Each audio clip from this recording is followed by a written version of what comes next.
2 மன்னர்களுக்குள் சண்டை. தோற்றவனிடம் வென்றவன் சொன்னான், நான் கேட்கும் ஒரு கேள்விக்கு சரியான பதிலைச் சொன்னால் உன் நாடு உனக்கே. கேள்வி: ஒரு பெண் தன் ஆழ்மனதில் என்ன நினைக்கிறாள்?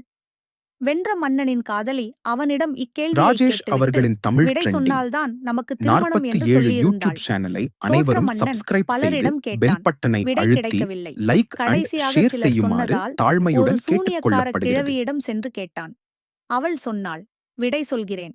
அதனால் அந்த மன்னனுக்கு திருமணமாகும். உனக்கு உன் நாடு கிடைக்கும். ஆனால் எனக்கு என்ன கிடைக்கும்?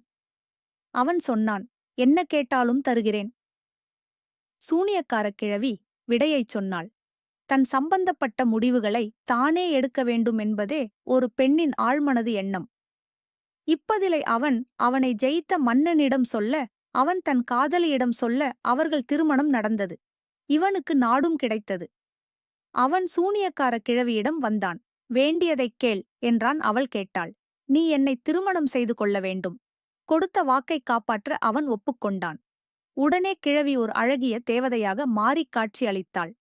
அவள் சொன்னாள், நாம் வீட்டில் தனியாக இருக்கும்போது நான் கிழவியாக இருந்தால், உன்னுடன் வெளியே வரும்போது தேவதையாக இருப்பேன். ஆனால் நான் வெளியே உன்னுடன் வரும்போது கிழவியாக இருந்தால் வீட்டில் உன்னுடன் அழகிய தேவதையாக இருப்பேன். இதில் எது உன் விருப்பம்? என்றாள். அவன் சற்றும் யோசிக்காமல் சொன்னான், இது உன் சம்பந்தப்பட்ட விஷயம். முடிவு நீதான் எடுக்க வேண்டும். என்று அவள் சொன்னாள். முடிவை என்னிடம் விட்டுவிட்டதால் நான் எப்போதும் அழகிய தேவதையாக இருக்கத் தீர்மானித்துவிட்டேன். என்றாள். ஆம், பெண் அவள் சம்பந்தப்பட்ட முடிவுகளை அவளே எடுக்கும்போது தேவதையாக இருக்கிறாள். முடிவுகள் அவள் மீது திணிக்கப்படும் போது சூனியக்காரக் கிழவியாகி விடுகிறாள்.